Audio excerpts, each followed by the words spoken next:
Auzubillahiminash-shaytanir-rajeem. Bismillahir-rahmanir-rahim.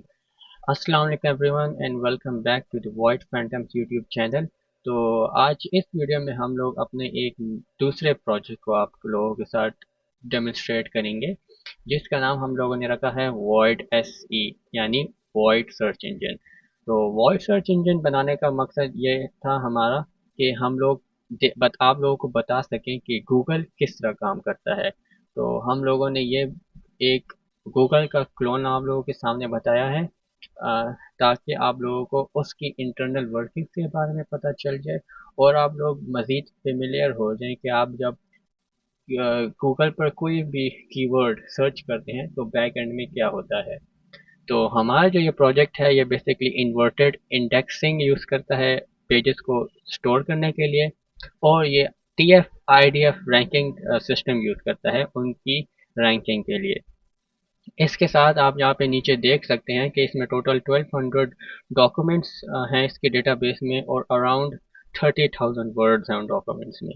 इसके अलावा अगर आप लोग मज़ीद अपना डेटाबेस बढ़ाना चाहते हैं तो आप यहाँ पे कोई सी भी क्रॉलेबल वेबसाइट का URL डाल सकते हैं। उसमें से आप डेप्थ डिफाइन कर सकते हैं और पेजेस डिफाइन कर सकते हैं कि वो कितना स्टोर करे अपने डेटाबेस में। तो ये ओवर टाइम हर वेबसाइट पे जाएगा और फिर उसके जो अंदर इंटरनल लिंक्स होंगी, URLs होंगे, उसको भी विजिट करेगा और उन सारे के सारे वेब पेजेस को ये इंडेक्स करके अपने डेटाबेस में स्टोर करता जाएगा। इसके साथ साथ हमने इस प्रोजेक्ट के अंदर वॉइस सर्च का भी फीचर डाला हुआ है, जो आप बिल्कुल सर्च के बटन के साथ सर्च बार में ढूंढ सकते हैं। जब आप इसको क्लिक करेंगे तो ये आपके डिवाइस के स्पीकर को यूज़ करके आपसे वर्ड्स लेगा। जो आप बोलेंगे ये उसे एज इट इज़ टाइप करेगा, जिस तरह नॉर्मल गूगल सर्च इंजन में होता है। Python, Python. तो अब जिस तरह मैंने यहाँ पे पाइथन बोला था तो इसने वो सुना और यहाँ पे उसने टाइप कर दिया वर्ड्स में। अब उसके अलावा यहाँ पे आप ये भी चीज़ देख सकते हैं कि जब मैंने इसमें पाइथन सर्च किया था तो पाइथन के रिलेटेड हमारे पास जितनी भी वेबसाइट्स हमारे डेटाबेस में स्टोर थी, इसने उन सबको हाईलाइट कर दिया, और जिस वेबसाइट में सबसे ज़्यादा पाइथन की रेलेवेंस थी इसने उसको टॉप पे कर दिया। तो ये मैं आपको कुछ वेबसाइट्स खोल के बता देता हूँ कि ये proper actual real world websites हैं जो कि काम करती हैं, जो कि हमने बेसिकली ये जो क्रॉलर मैंने आपको पहले बताया था उसी की मदद से इसके डेटाबेस को पॉपुलेट किया हुआ है। इसके अलावा अगर आप फिर से शुरू वाले पेज पे जाएं तो आप यहाँ पे डायरेक्टली टाइप भी कर सकते हैं। तो जो भी आप वर्ड टाइप करेंगे या फिर वॉइस सर्च फीचर के थ्रू आप यहाँ पे लिखेंगे, वो यहाँ पे एज इट इज़ आता जाएगा और उसके रिलेटेड जो भी हमारे पास डेटाबेस में वेब पेजेस होंगे ये वो आपको शो कर देगा।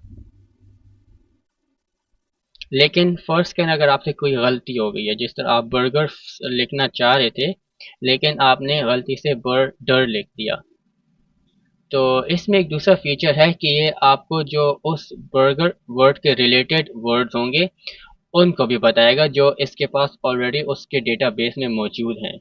अब बर्गर तो इसके डेटाबेस में मौजूद नहीं था, वो आप को मैं अभी सर्च करके बता देता हूँ, उससे आपको कोई रिजल्ट नहीं आएगा। लेकिन जो उस वर्ड के रिलेटेड वर्ड्स हैं जो कि हमारे डेटाबेस में मौजूद हैं, ये आपको उसकी जो है लिस्ट बता देगा 4 वर्ड में, जो आप हो सकता है कि अगर आप गलती से वो टाइप करना चाह रहे हो और आपने गलत टाइप कर दिया। जिस तरह बर्गर का रिलेटेड यहाँ पे बर्गर है, तो हम इसको सर्च करेंगे तो ये इसके डेटाबेस में मौजूद था।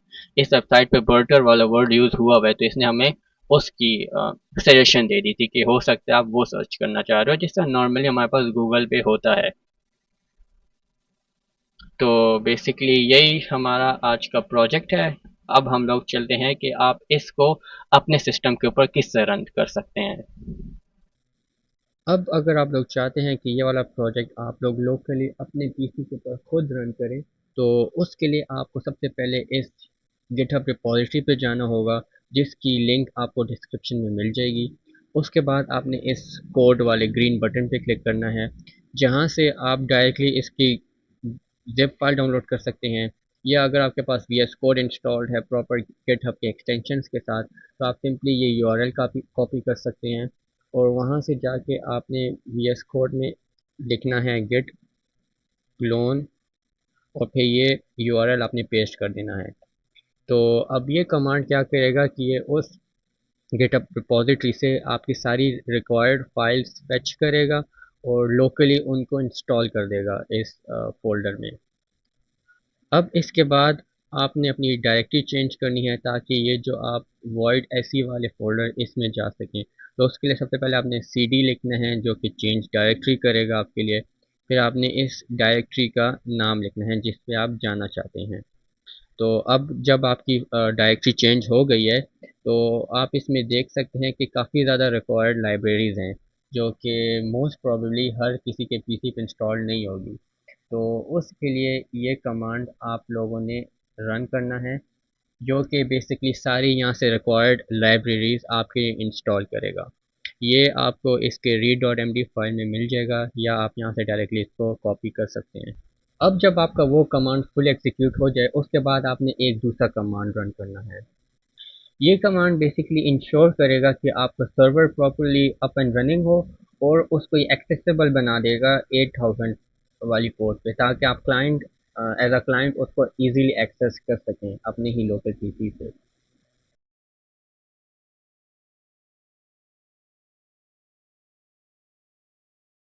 अब जब ये कम्प्लीटली रन हो जाए तो उसके बाद आपने एक नया टर्मिनल ओपन करना है और उस पे आपने बेसिकली ये star.py वाली फाइल को रन करना है। तो star.py को रन करने के लिए फिर से आपने इसकी डायरेक्टरी चेंज करनी है void se में आपने आना है।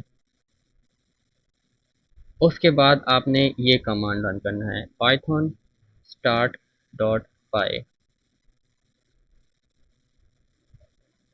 अब इसके बाद आपका जो प्रोजेक्ट है प्रॉपर्ली रनिंग हो गया है। आपने बेसिकली इस यूआरएल पे जाना है या तो आप इसको यहाँ से कॉपी कर सकते हैं या बेसिकली आप इसके ऊपर अगर कंट्रोल क्लिक करें तो ये आपको वहाँ पे ओपन कर देगा डायरेक्टली। लेकिन हम लोग चाहते हैं कि ये हम ब्राउज़र में ओपन करें तो हम लोग इसको यहाँ से कॉपी करेंगे कंट्रोल सी से और यहाँ पे हम इसको पेस्ट कर देंगे। तो इस तरह आप भी इस प्रोजेक्ट को अपने लोकल कंप्यूटर पे रन कर सकते हैं। Thank you.